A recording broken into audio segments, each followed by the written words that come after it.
Here's how to add Google Tag Manager with Unbounce.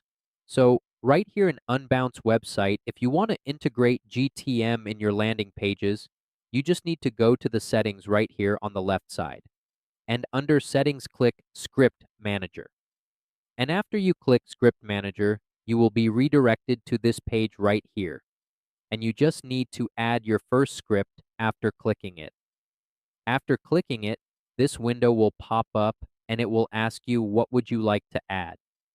And you just need to change this option right here, Google Analytics 4 to Google Tag Manager or GTM.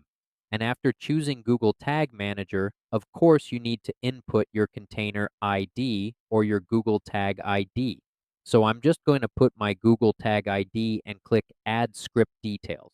After that, you will be redirected to this page. And as you can see, this is the script details, the container ID that I have added.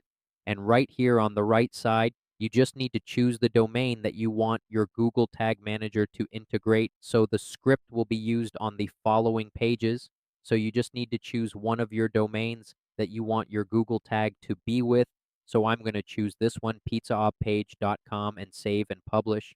And after that, as you can see, the Google Tag Manager is being saved, and you just need to wait until the Google Tag Manager is published and applied to your domain right there. And that's it. And after that, the Google Tag Manager will automatically be integrated to this domain that I have chosen. And that's it. That's how easy it is. So as you can see, your script was successfully saved, and you just need to go back to your pages containing the domains that you chose to integrate with your Google Tag Manager and make sure that you republish it again to save the changes. And that is how to add Google Tag Manager with Unbounce.